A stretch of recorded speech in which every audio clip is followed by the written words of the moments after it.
This video contains content sponsored by John Wilson Blades and MK Blades. Opinions discussed in this video do not reflect the views of John Wilson or MK.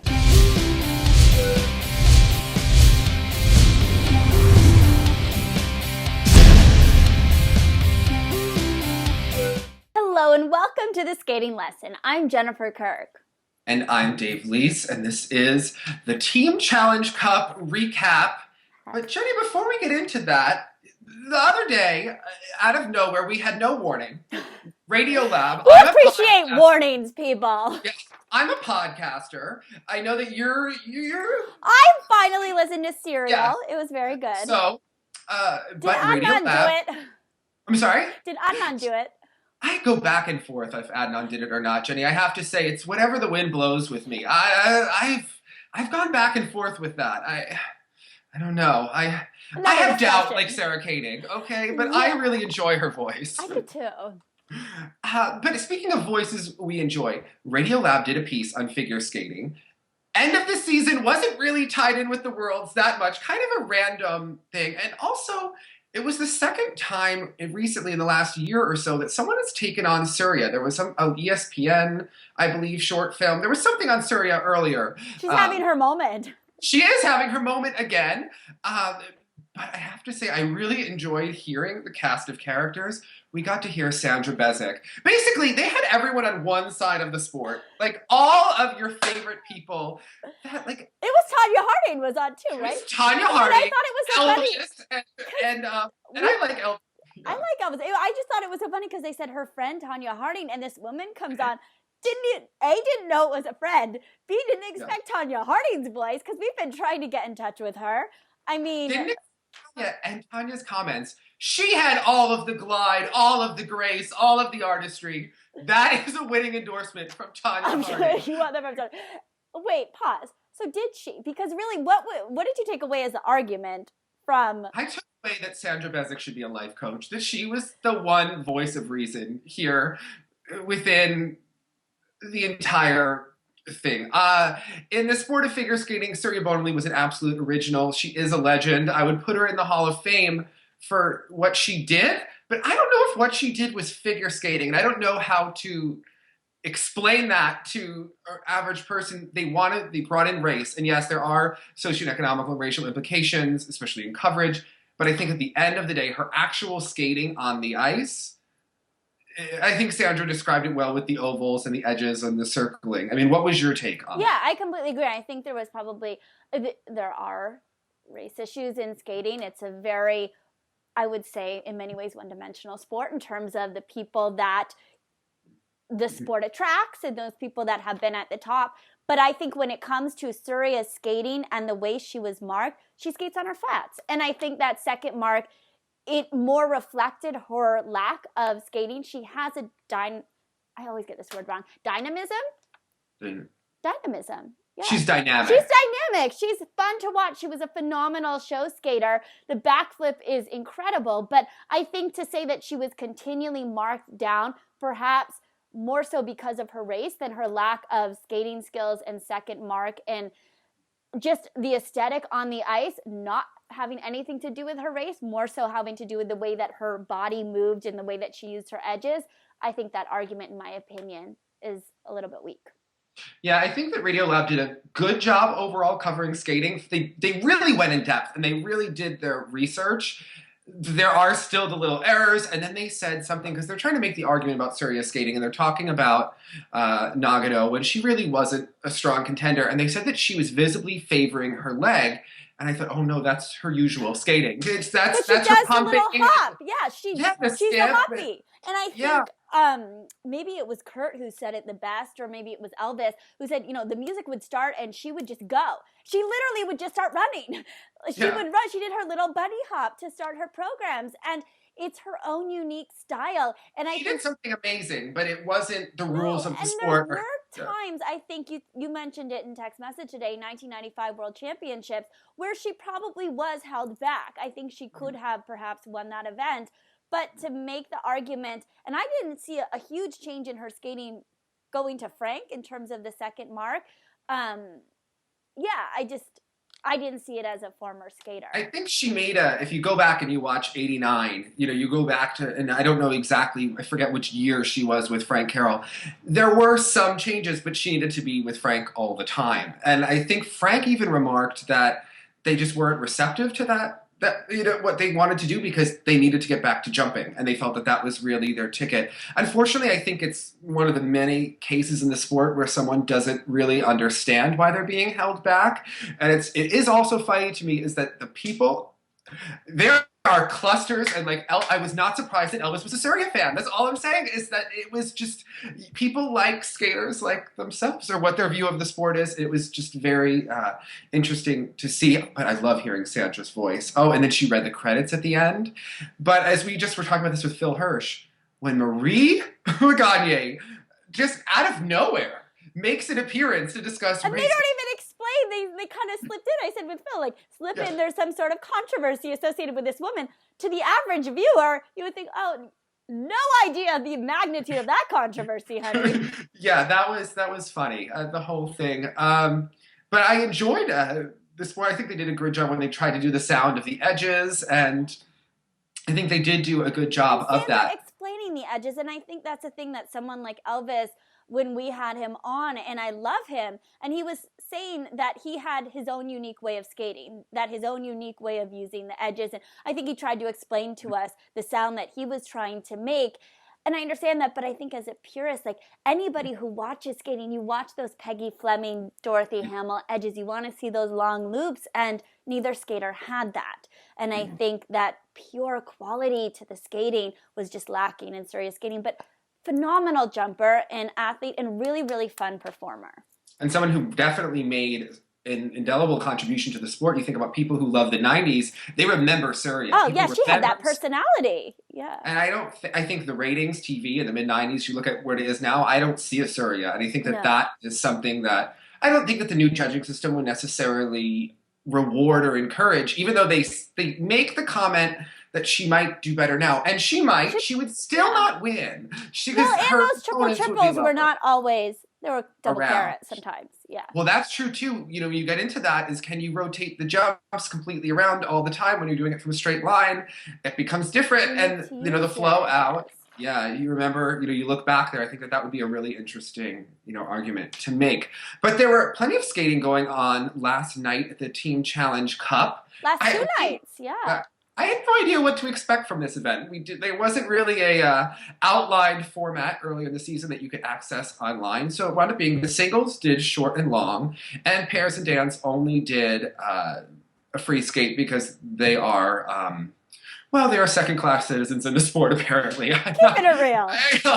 Yes.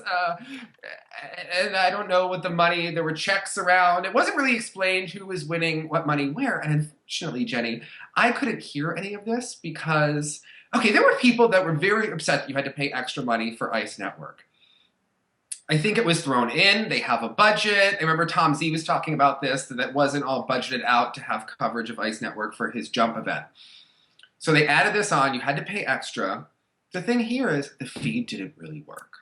So it was kind of a real... Well, and the problem is that the feed really hasn't... And I know this is the first time you experienced these issues, but I've experienced it with Ice Network earlier this season, that it's just there's something up with that feed, and they're upping their prices.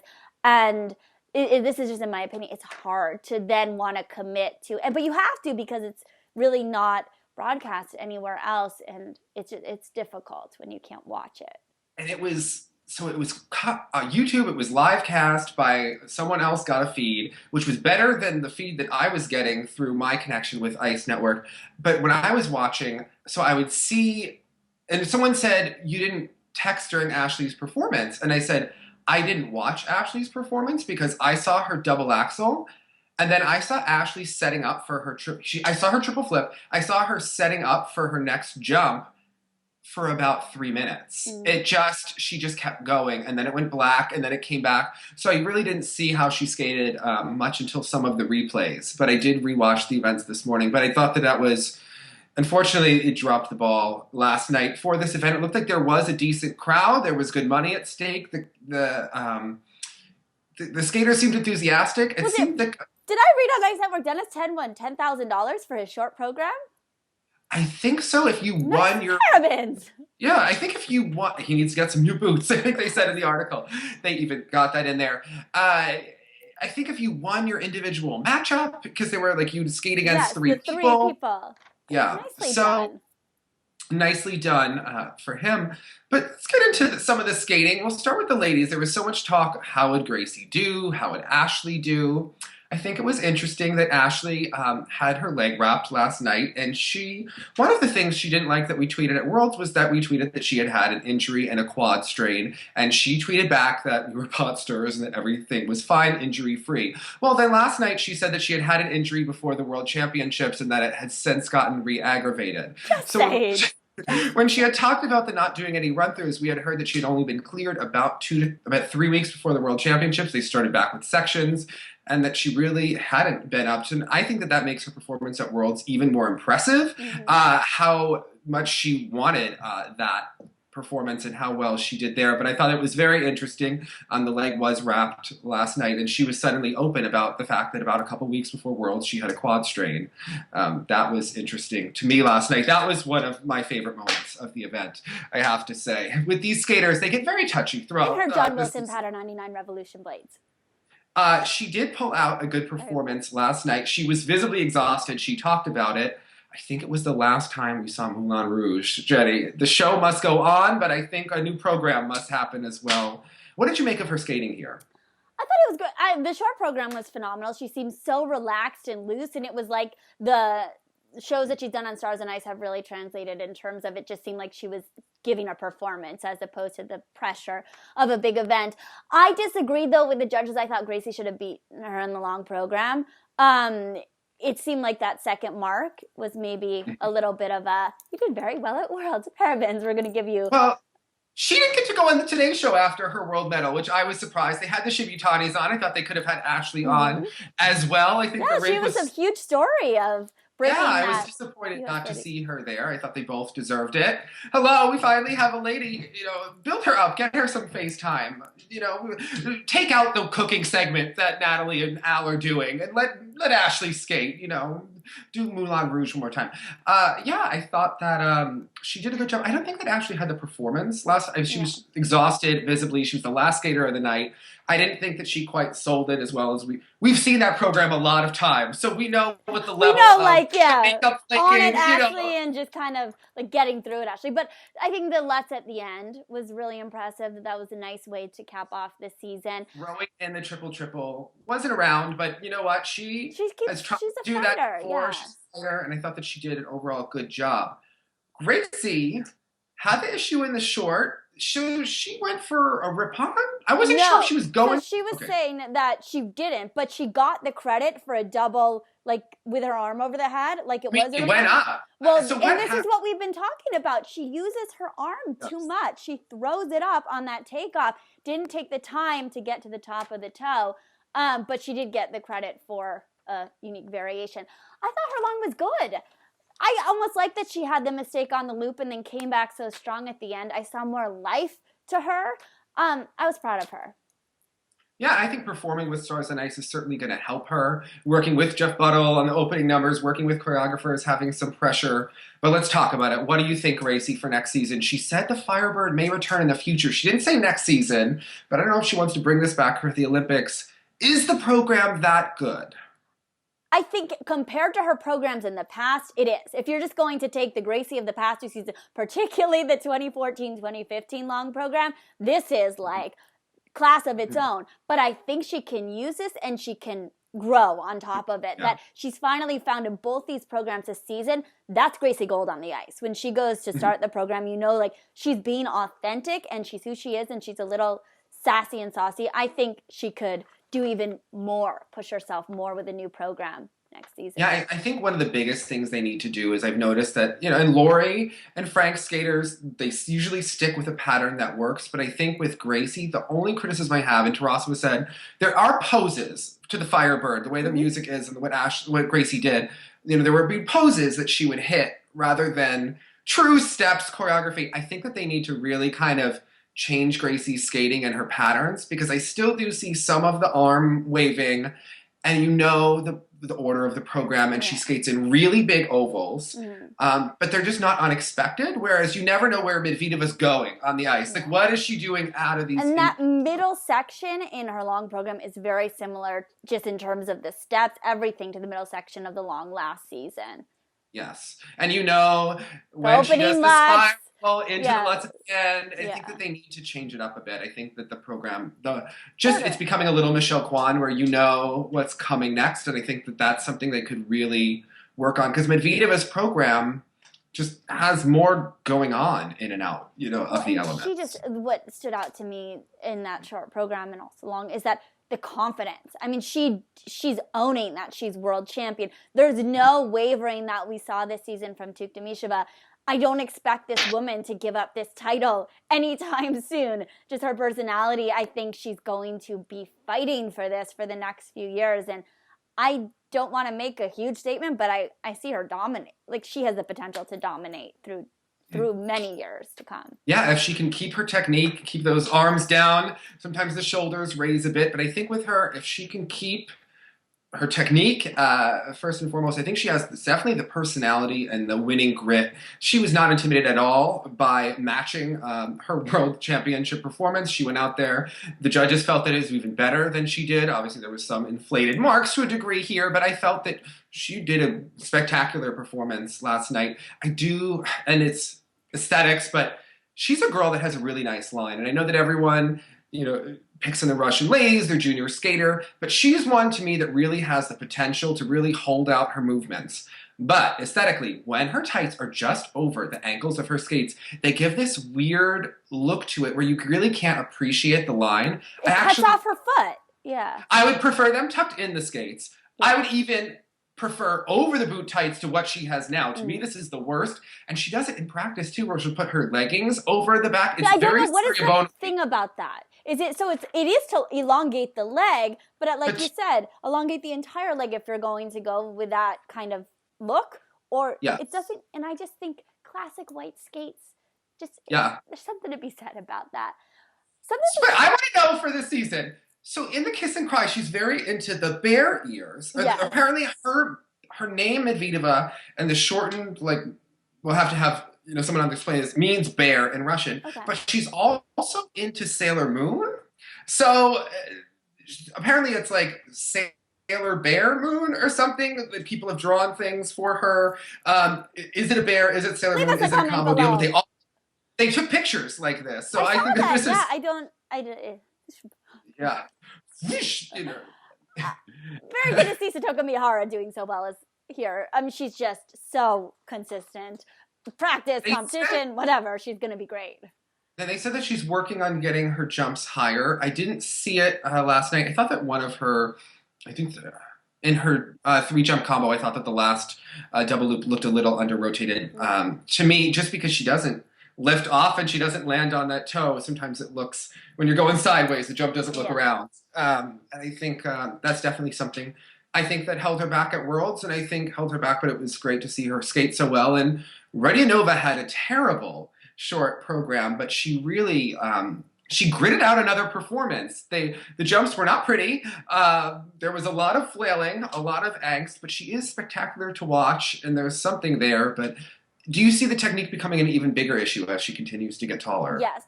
I see her growing more in the off season, and I think just that second mark is just unforgivable at this point. I would almost think new coach knew something to get her to stretch and to get those jumps without the arms. I mean, it's not pretty to watch anymore. Yeah, I think that third spot or third spot on the Russian team could be vulnerable. She's been a staple the last 2 seasons and really been a staple of Russian skating for the last 4 seasons. You're talking about staying power. A lot of these girls do have some staying power when they hit about 14 to about 17, but I think that it's going to be hard for her in the future. I think it's going to be interesting to see, will Yulia come back? She's working with Romanov. Well, what's going to happen to Tuktamisheva? They have other stars always. Yeah. Always in the wing. Well, we saw history made this weekend in the men's event. Shoma Uno landing a quad flip in both the short and the long programs. Thoughts on that short program, 105.34 or 64? Parabens. has he now put himself in a new group? I think that he really has here. The one thing that I thought stood out to me was his athletic mindset. You look at a skater who's now been to a world championships, he's won a world junior title, and yes, he wasn't really in the mix because of his mistakes at Worlds that he made. But he came back here, made history. He started doing the quad flip under show lights. There were comments that one wasn't around. These ones were ratified as being clean. He also did 2 more quads in the program, and he held on for a quad toe for dear life. And then on the second quad toe, his third quad, at the very end of the program, he's doing this. He put his hand down, but he still had tacked on a toe at the end of it to get credit for a combination. He's clearly a competitor and someone that I think is going to be in the mix. Should Hanyu be concerned about him? I was thinking that. I mean, it's a hard thing to say, but if he continues to grow from competition to competition, I think Worlds was a little bit of a learning experience for him, particularly in the short program, missing that easy combination relative to the other technical elements there. I think it'll be interesting to see how he grows over the off season. He still needs to really work on the over rotation on those landings, because I was saying it this morning, even at Skate America in the practice session, stepping out of some waltz jumps. He just loves to get that left side open. It's impressive when he fights for these landings, but I think the positive GOE on the quad flip in the short program was a little bit of, this is our first time seeing it, versus that was really, positive, great of execution. If he can work on those landings, everything else in his skating is just phenomenal.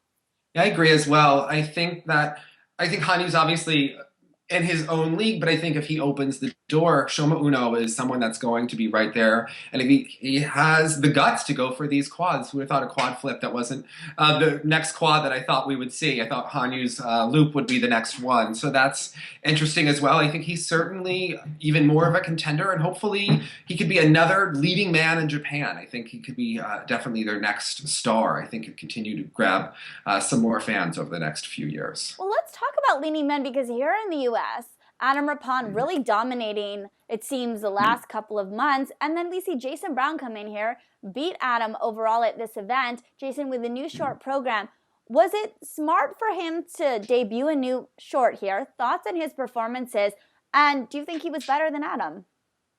Well, I didn't feel that he was better in the short program than Adam. He has a new style, and I think that he has been injured. It's great to see him back. He said he only been really training for about 4 weeks, so what he was able to do was seriously impressive, and I wonder what he was able to do off ice, whether it was swimming or what he could do, because he was back home for a while. I remember checking Instagram. Is he back on the ice? Is he going to be at Nationals? Seeing he was home, and hopefully he did take the time to rest that back. They didn't wind up, he didn't wind up skating at Worlds, and they certainly could have sent him there. So I felt that his short program looked slow on the performance. I felt that although Adam turned out of a jump, I thought that that he had a little bit more energy than Jason. I think both of their skating skills can improve. I think that Jason has a very beautiful quality. I think he did a really fantastic job in the free skate.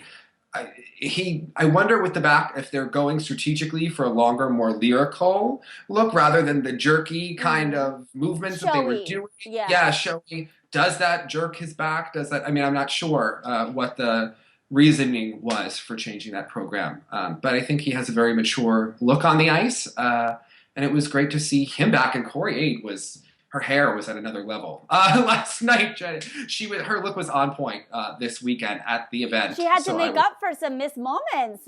I mean, you need that airtime. She has an Instagram post. Check her out, where she was saying that TV people have said that producers want her to give more face or more reactions, and she was saying that if she were a man, that wouldn't be the case. If she were Frank Carroll, they wouldn't be asking her to do that. And I think I can understand that, although Brian Orser and Raphael give a show, so I don't know if that's where they were coming, where they are just skating. She'll just stand there with her hands, and like there's nothing goes on there. And there are some coaches though. And I think it's just unique to that coach that sometimes it's like, let the skater do what they're going to do. And I know that we talked to Adam where he goes back and he's like, I was so surprised that Raph is acting this way. Skaters too. You don't want to be a distraction, I would think, as a coach. So you kind of don't want the skater to be thinking, how is the coach reacting right now? But yeah, I digress. Anyway, my thoughts on Jason. There's so many beautiful moments in his programs, just the lines that he hits, the edges. I feel like when he does his footwork sequence, I truly feel like we're watching that edge class that we saw when we were there that day in Monument, and the way that he's able to connect that with some of these triple jumps. But the triple axel, still, it's kind of to the point where he just needs to get that under his belt. Really, really triple axel, triple toe, and quad this summer, I think, if he's ever going to make a move internationally in this sport. I'll be curious to see what he can do with some real training and being healthy, because I don't think that we saw Jason Brown at his best ever this season. No. So I think that is really the next step for him. As far as Adam goes, he went for the quadlets here. He's obviously been in shows, so he went for it. I thought overall his confidence, to me, is the biggest difference between last season and this season. Is he adds just a whole nother dimension. I'm curious to see what programs he will come with next season, because he's so engaging to watch on the ice. Dennis 10, great short program, and then the free skate was just a disaster overall for him. Going for that quad Salchow. But when Dennis does do a triple axel, it is the best in the business. Bam! Yeah, the amount of snap off the ice that he gets is really, really impressive. But I told you, I called that he was going to do a great short here. I knew that, but he can't sustain that for two programs in an event, and breaking his boot, or what you talked about earlier. I mean, it's to the point where it's like, I just bless, get it to bless. It's surprising to see Jin struggle here too. The short wasn't that bad, but it's when he misses stuff, or it's not when those jumps aren't on, it really shows the weakness in his second mark. And of course, Nam, it was difficult to watch him struggle here as well. Yeah, and just touching on the pairs for a bit, we did see Jillian and Bob do a relatively good program. She was so tired that she didn't even analyze the program afterwards. That's exhaustion, tired. People. Yeah. So she had to step out on the triple lutz, but the rest of the program was great. Incredible. Yeah, they really peaked for the end of the season. They did a great job here. I think that, Swee's injured. I think you have to look at them. It was dicey. Are they going to be the favorites? And then they manifested that. Yeah. They manifested, and you have to think that they're in a good spot going into next season. What they're going to do, I think they are kind of in the driver's seat with what they want to do with their skating. I'm excited to see if we'll see new elements. She talked about how the quad threw off their triple, so we'll see if they will focus on the twist or what they're going to be doing, but excited to see. Have to talk about Alexa and Chris, though. She was very happy throughout the performance. There was a smile on her face the whole time. Too. That was interesting. I think so. I think Kosei did their hair and makeup. They had a couple, a little bit different look. Gracie had a look going, and Kosei. Well, I don't know how to pronounce it, but so she really wanted to enjoy the performance. Overall, it was better at Worlds. The throws were good, but I think when you look at the numbers of this season, we could say that they were kind of a little bit defensive when you talk about them and the side-by-side jumps, and they said, it was the music. He couldn't get into one of the programs. She was the other. They had a hard time doing it. Talking about last season. Last season. But if you look at, this season now, I think that the side-by-side jumps have become a problem that is as big as Gracie Gold putting together two programs, Vanessa Adler doing the Coleman each and bars. It to me is becoming that level, and I think that they need to do something. What would you advise in that situation? Because we have seen them land it in practice, maybe not with the percentage that you would want. How much do you think it comes down to his injury, though? Because I know is he injured? He had a knee problem earlier in the season. I knew that they were getting PT and vet, and they didn't have it at a senior B. But then they made the final, and we haven't heard anything about that since. Is he injured? Is he not? And I just think it comes down to confidence now, too. I would almost go back and do just the Sal and the double axel sequence for a little bit, because they're going to miss one of the triples if they're going to do both in that long program. We've seen her do a Rosano in practice, or at least work it. I don't know if it was quite clean, but she can do the jumps. And Chris is a talented athlete. Do you think they need to bring in a jump coach, a jump advisor, try something new, work in Russia for a month over the summer? What do you think? No, they can do the jumps. I don't think it's a fact. Comes down to them not being able to do it or having a coach come in. It's a mental thing. I think it's in a weird way, because they're so close off the ice, they almost become codependent, it looks like, when they go into these jumps where they're so worried about the other person and how they're going to react that either they forget about themselves or they're thinking about somebody else. And because it seems to go from event to event, one of them, the other one of them, the other one. And then this time on the toe, it was both of them. They just have to really learn, and we were talking to Bruno about this when it comes to Mervyn, to not even think about the other person when you go into that jump. Yeah, I think with the U.S. pairs, I know Phil was talking about the system. I do believe that U.S. pairs could benefit from training together for at least part of the time, whether or not it's they all come with their coaches and just work together and have that the competitiveness, because we saw that they brought out good things in one another at nationals, and they brought in good things with each other at Skate America when these teams are together. So if there's camps in the summer and they have Masvina come, I think more simulations like that I think could be beneficial, because there is talent in U.S. pairs, but they haven't quite put it together, and maybe they need to fuel that. And it feels like we're right on the precipice of doing that. Particularly these two teams, they have what it takes. These teams are not lost causes. Something has to be tweaked to work with. And maybe some sort of periodization too, because like I said when we talked to Phil, it just seemed like they peaked too early, Alexa and Chris, or they spooked themselves. Something happened where it's been so just emotionally up and down this season. And I just think for her, love her dearly, but she gets just and this is what makes her great, and also a lot of times what makes someone great can also be to their detriment, but just it's too many highs and lows. When you're doing so well, we're the best thing ever. When you're not, like, it's so much that I can only imagine what that's going to do to your nervous system every time you go out to compete. Level it off. And they did have a spectacular warm-up in the free skate at Worlds right before that performance. I think that was kind of one of the big telling moments of the season about something happened, is that when we saw them practice at Worlds, those jumps were 30%, 40% on the side-by-side sows even. Yeah. I don't think we saw them hit the toes, maybe once. But the warm-up was spectacular. They looked as good as any team in the world in terms of quality. And then to go out there like that, disappointing at Worlds. I think time off, they have their wedding. I think this has been a long season. Just enjoy life for a little bit. Yeah. Life outside of skating. I think they will. They already have their programs. They're getting them for next season because they're building in time off. I think it's been a long year. They've definitely improved in terms of experience. They've now been at the team events. They've been at the Worlds 3 times. They've been at the Grand Prix final. I think there's kind of focus in for next season because they now have so much experience. And ice dance, we saw Weaver and Poge, Jenny, that Bitter Earth, they made a comeback at this end of this season, beating Chalk and Bates and the Italians. What do you think is next in ice dance? Does it all come down to Tessa and Scott's return? I think, it's going to come down to Tessa and Scott's return, them versus Papadakis and Scissor on next season to see, and training together. I mean, that's a story that hopefully we'll be able to cover this summer. That dynamic, and how are the judges going to react to Tessa and Scott, and how are they going to play into the mix? And then you have the Shibutanis, who, just like Phil said a little bit ago, and I agree with him, they just seemed very controlled and tight. I want to see what material they come up with next season, because in a way, they're back again to being that underdog status. I think if they come up with 2 balls to the wall kick-ass programs, I mean, they could really be in that mix again. The judges seem to want to give it to them. Back to the pairs really briefly, I think Sobol and Klimov. No, I just wanted to touch upon something that I noticed with them. And I noticed it at Skate America, and even when she lands those throws, they're so wrapped, the throw jumps. I mean, if they could just get those feet together and work on that.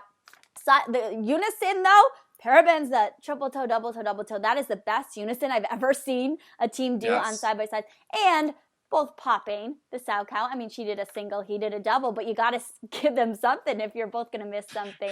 Like you talked about the side-by-side falls from Alexa and Chris last season. This program, their long program, worked very well when they skated it very well. The whole, stoicism and very just, we're going to do the job. But when they have mistakes, it comes across as really cold to me. Well, you have a seminar coming up, and you're going to be talking about programs a bit. So what would you advise for skaters? Because they're going to start getting their programs. Ashley and Gracie, what kind of music would you... So they have to, and I love, we talked about around this time last year, Philip Mills. What color are you? I love that a design, and I tell my skaters this too, you need to go out on the ice. Start with the costume. What do you want to look like? Because I like the fashion. But what do you want to look like? What does you want that costume? What color is it? What color is the costume? And then work back from there. So if it's a bright color, you're probably going to be more inclined to doing some sort of driving fast, fun, grabbing number. If it's something more muted, what do you feel? Because I think it's so much about where you are in your life at that stage and what you want to portray. I think Gracie needs another, and I think it worked for her in her programs this season, like attack program. Yeah. I get a dark color for her, maybe a purple next year, but a dark purple or with some black. And I think some Carly's photography, you know, they need to have some more of those photo shoots. Yeah. I think they need to do something, take it to another level. With Ashley, Ashley's become campy, and I mean that in the best way. She's a showgirl. She's very commercial. Yeah. Yeah. She can't do like a classical piece of music. I want some film score, some Madonna, something like. She needs to brand herself as the actress on the ice. Yeah. That's what she needs That's to do. That's what I want to see. Portraying, like both these programs, to portray some sort of story. I expect her to. I don't see her going back to a Romeo and Juliet. Like, I think she's going to do something fun. And that's relatable to pop culture. Like Moulin Rouge, yes, it's a decade or so in the past, but it still relates to kind of, we all know it. So something like that, but not Rihanna, you know, something a little bit more toned down. Yeah, I just mean in that kind of look of what Ashley can bring to the ice. I think Adam as well. I think the danciness worked, and maybe go back to classical for the Olympics. But I think what he's been able to do this season, he seemed to really enjoy it, and I enjoyed it. Audience just eating out of the palm of his hand in that long program. Good music choice, Beatles. Yeah. So I'm excited to see what these new programs are going to be for all of the hints. But we want to remind you that we have a TSL Kiss and Cry Angels tote bag that you can still get for auction on eBay. There are two of them. One is purple, one is green. They have tons of signatures. Michelle Kwan, Meryl Davis, Charlie White, Megan Duhamel, Eric Radford, Jenny Kirk, Alyssa Sisney. Tons of people's signatures on there. So follow the link below. And proceeds help send us on the road. You can also go through the 30th, the end of this month, to kissandcryangels.com. Any bag that you get, use promo code TSL10 APR 2016, get a 10% discount, and 10% of those proceeds help us go on the road as well. Yeah, and what color are you? There are certainly many bags to choose from, all sorts of colors. Well, we want to remind you that when the music plays during the... What was your hashtag MK moment of this event last weekend? Oh my God, this event. Well, my hashtag MK moment was seeing, besides Medvedeva's program, which has just grown on me, Jenny, the ears, in her gold seal blades. In her gold seal blades, which I have too now. I have to say that...